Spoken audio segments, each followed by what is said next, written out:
देव classes special में सभी भावी अध्यापकों का हार्दिक अभिनंदन। आप देख रहे हैं पेडागोजी की महत्वपूर्ण श्रृंखला, जिसमें लगभग 20 से 21 सीरीज आपकी हो चुकी हैं और लगातार आपको 20 से 25 क्वेश्चन का एक एक सीरीज मिल रहा है लगातार। और ये प्रश्न पेपर की दृष्टि से इतने महत्वपूर्ण है कि जिन लोगों ने पेपर दिया होगा वो इन प्रश्नों की श्रृंखला को देखकर ही बता सकते हैं कितना महत्वपूर्ण है, और जिन्होंने नहीं दिया वो भरोसा करें कि ये प्रश्न आपकी परीक्षा की दृष्टि से महत्वपूर्ण है।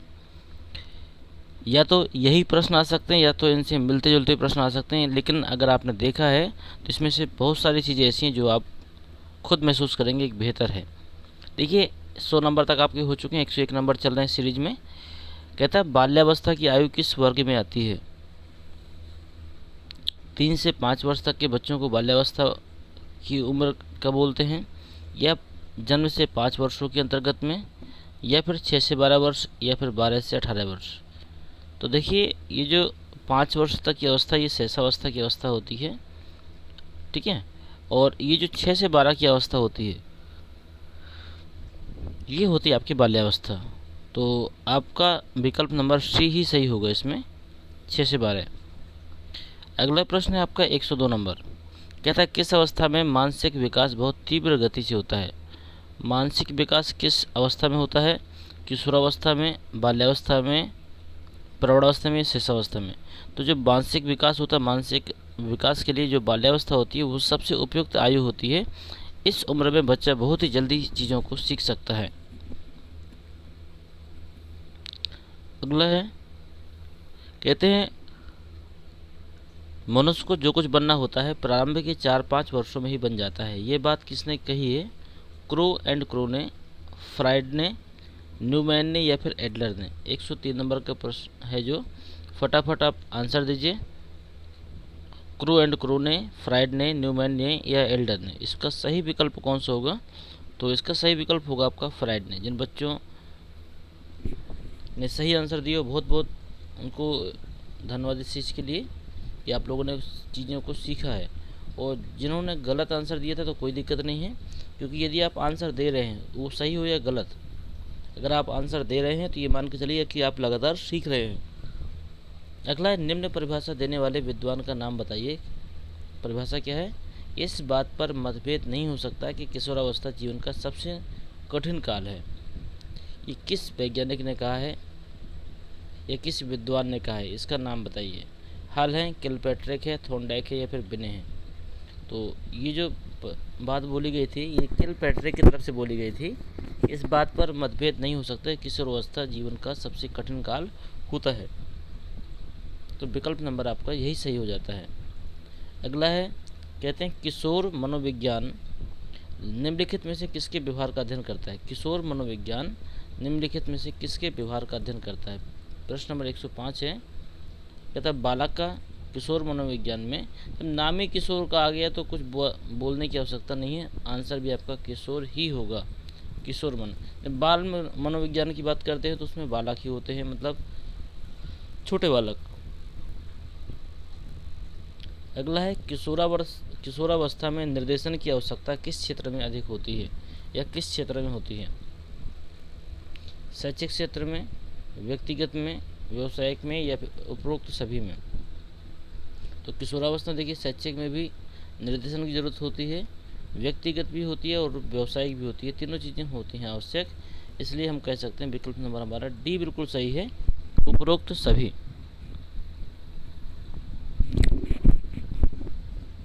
अगला प्रश्न आपका प्रश्न नंबर 107 है।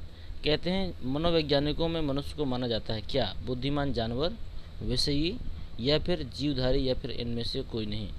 क्या माना जाता है बताइए? ये 99% लोगों का गलत आंसर होगा। आप आंसर देकर देख लीजिए। मनोवैज्ञानिकों ने मनुष्य को माना है, क्या माना है? आप आंसर दीजिए, हम थोड़ा सा और रुकते हैं। 99% लोग इसका गलत आंसर देखें। चलिए मैं बताता हूँ इसमें क्या है। मनोवैज्ञानिकों ने जो मनुष्य को विषयी माना है, ठीक है। बहुत से लोगों ने बुद्धिमान जानवर और जीवधारी पर टिक किया है। ये आपके गलत आंसर है। अगला है, मूल प्रवृत्तियों की विशेषताएं होती हैं। क्या होती हैं? कि जन्मजात होती हैं, प्राणियों के स्वभाव में निहित होती हैं, मूल प्रवृत्तियां किसी न किसी संवेग से संबंधित होती हैं, या फिर उपर्युक्त सभी। 108 नंबर का है। तो देखिए, मूल प्रवृत्तियां जन्मजात होती है, ये बात बिल्कुल सही है। प्राणियों के स्वभाव में भी निहित होती हैं, ये भी बात बिल्कुल सही है। मूल प्रवृत्तियां किसी न किसी संवेग से संबंधित होती हैं। तो इसलिए तीनों आंसर जब सही हैं तो हम लोग कर सकते हैं उपर्युक्त तो सभी। डी नंबर इसका आंसर सही होगा।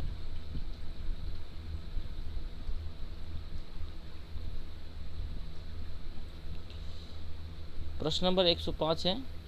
कहते हैं किशोर मनोविज्ञान निम्नलिखित में से किसके व्यवहार का अध्ययन करता है? किशोर में तो किशोरी आ जाएगा। ये प्रश्न हो चुके हैं आपके। ये प्रश्न कौन सा था? ये 108 तक हो चुका है आपका। 109 देखिए।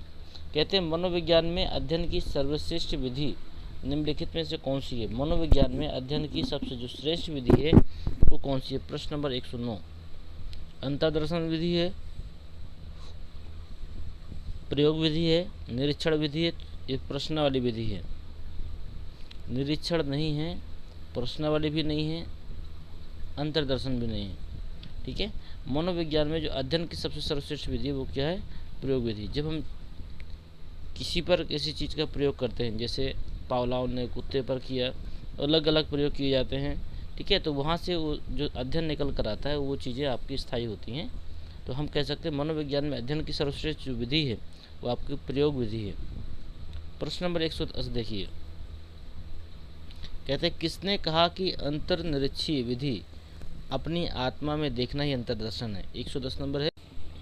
इसी क्रम में देखिए अगला प्रश्न है हमारा 111 नंबर। कहते हैं खेलों के द्वारा बालकों में विकास संभव है। किस प्रकार विकास संभव है? सहयोग सामंजस्य की भावना विकसित होती है, या फिर पारस्परिक सम्मान देने की कला का विकास होता है, सामाजिक सद्गुणों का विकास होता है, या फिर इनमें से सब कुछ है जो कि उसमें बालक में आते हैं? तो यही आंसर हमारा सही होगा, क्योंकि सब कुछ कहीं ना कहीं खेलों के अंतर्गत सहयोग की भी भावना होती है, सामंजस्य भी बच्चे बनाते हैं, और सम्मान देने की कला भी होती है। ठीक है। और सामाजिक सद्गुणों का विकास भी होता है। तो ये विकल्प नंबर डी बिल्कुल सही आंसर होगा। अगला देखिए। कहता है समाजीकरण प्रक्रिया के प्रारंभ होने की अवस्था है। समाजीकरण किसकी प्रारंभ होने की अवस्था है? शैशवावस्था, वृद्धावस्था, बाल्यावस्था, या फिर युवा अवस्था? इनमें से किसकी प्रारंभ होने की अवस्था है? तो ध्यान दीजिएगा, सामाजिकरण का जो शैशवावस्था के से ही प्रारंभ होने की अवस्था है। तो ये आपका विकल्प नंबर ए सही होगा। मतलब सामाजिकरण प्रक्रिया के प्रारंभ होने की अवस्था, मतलब सामाजिकरण की जो प्रक्रिया होती है कब से स्टार्ट होती है? ये आपकी शैशवावस्था से ही स्टार्ट हो जाती है। अगला है बालकों में सच्चाई की गुण का विकास संभव है। कैसे? सच्चे महापुरुषों का गुणगान करने से, सच्चे बालक को पुरस्कृत करने से, या स्वयं कठोरता से सच्चाई का पालन करने से, या फिर झूठे छात्रों को सामूहिक दंड देने से? तो उत्तर तो आप लोग भी समझ गए होंगे, लेकिन फिर भी मैं आपको बता दूं, स्वयं यदि कठोरता सच्चाई का पालन करते हैं तो इससे बालकों में सच्चाई के गुण का विकास संभव हो सकता है। यदि बालक हमको ही झूठा पाएगा, बात बात पे हम लोग झूठ बोलते हैं, या फिर एक दूसरे से कुछ ऐसी बातें करते हैं जो कि समाज में शोभा नहीं देती, तो कहीं ना कहीं बालक में एक नेगेटिव इफेक्ट होता है इसका। ठीक है। तो स्वयं कठोरता सच्चाई का पालन करने से बालकों में सच्चाई के गुण का विकास संभव हो सकता है।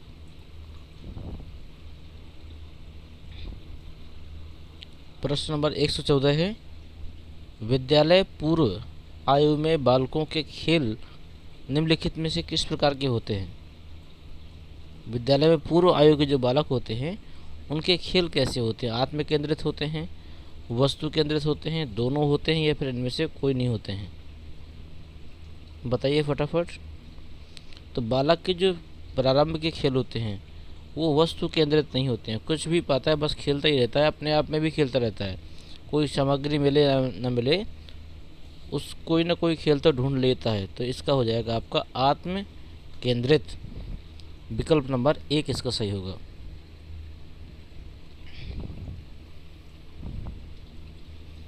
अगला है मानव प्राणियों में खेल का लक्ष्य निम्नलिखित में से कौन सा है। 115 नंबर है, मानव प्राणियों में खेल का लक्ष्य निम्नलिखित में से कौन सा है। वयस्क जीवन की तैयारी का है, व्यायाम की आवश्यकता है, बड़ों का अनुकरण है, या फिर इनमें से सब कुछ है। तो 115 का आपका बी हो जाएगा। व्यायाम की आवश्यकता जो है वो खेलों का मुख्य लक्ष्य भी माना जाता है।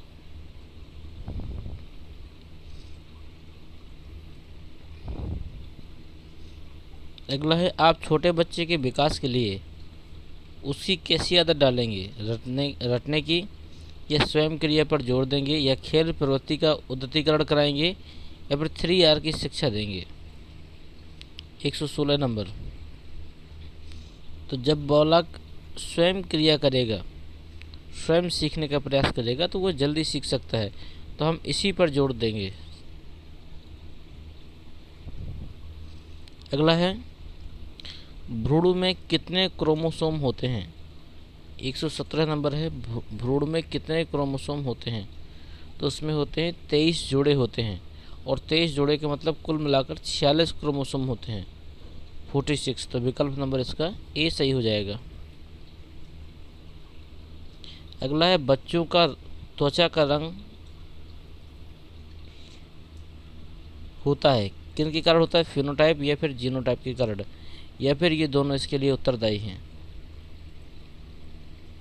तो ये जो आँखों व त्वचा का जो रंग होता है ये आपका फिनोटाइप के कारण होता है। तो 118 नंबर का पहला आपका बिल्कुल सही हो जाएगा, फिनोटाइप। अगला है आप छोटे बच्चे के विकास के लिए उसकी या उसको, ये तो हो चुका है 116, 17 हो चुका है, 18 हो चुका है, 19वां देखिए। कहते हैं केंद्रमुखी विकास का नियम संबंधित है। केंद्रमुखी जो विकास है उसका नियम संबंधित है, सिर से पाँव की ओर है, छाती से हाथ की उंगली की ओर है, सिर से छाती तक है, या फिर छाती से सिर तक है। बताइए फटाफट। 119 नंबर का है। तो ये जो आपका केंद्रमुखी है ये छाती से हाथ की उंगलियों की ओर होता है, तो इसमें विकल्प नंबर बी सही होगा। केंद्रमुखी जो विकास होता है वो छाती से हाथ की उंगलियों की ओर होता है। नर क्रोमोसोम क्या, ये तो सब जानते होंगे मुझे लगता है। नर क्रोमोसोम कौन है, ये आपके XY है, यही आपका सही आंसर है। और जो XX है वो आपके मादा क्रोमोसोम है। क्रोमोसोम का मतलब गुणसूत्र होता है। देखिए मादा पूछ लिया तो मादा में आप XX लगा देंगे। अगला प्रश्न है, प्रश्न नंबर 122 है, वंशानुगतता का निर्धारण होता है जीन्स के द्वारा, क्रोमोसोम के द्वारा, न्यूरॉन्स के द्वारा, या फिर इन सभी के द्वारा। फटाफट बताइए। 122 नंबर का जीन के द्वारा वंशानुगतता का निर्धारण होता है, इसलिए विकल्प नंबर इसका ए बिल्कुल सही हो जाएगा। अगला प्रश्न है, निषेचित अंडा क्या कहलाता है, भ्रूण, क्रोमोसोम, जीन्स, या फिर इनमें से कुछ भी नहीं। तो जब अंडा निषेचित हो जाता है तो उसे हम लोग कहते हैं भ्रूण। विकल्प नंबर 1 सही हो जाएगा आपका। अगला है, कहता है जन्म से पूर्व काल में कितनी अवस्थाएं होती हैं, 2, 3, 4 या फिर 5। जन्म के पूर्व काल में कितनी अवस्थाएं होती है। तो जन्म से पूर्व काल में आपकी अवस्थाएं होती हैं 3। तो विकल्प नंबर आपका ये सही हो जाएगा। इसकी विस्तार से थ्योरी मैंने आपको पेडागोजी के सेक्शन में पूरी बताई है, इसमें एक एक प्रश्नों का उत्तर वहाँ पर है। ये तो सिर्फ प्रैक्टिस सेट चल रहा है आपका। तो अगर आप विस्तार से देखना चाहें किसी चीज़ के बारे में तो आप प्ले लिस्ट में जाकर उस थ्योरी को चेक करें और उसमें से सारी जानकारी आपको प्राप्त हो सकती है। प्रश्न नंबर 125 देखिए, कहते हैं सबसे छोटी कोशिका कौन सी होती है। 125 नंबर, सबसे छोटी कोशिका कौन सी होती है, ये आपकी होती है शुक्राणु। ये आपका शुक्राणु होती है। तो विकल्प नंबर बी आपका सही हो जाता है।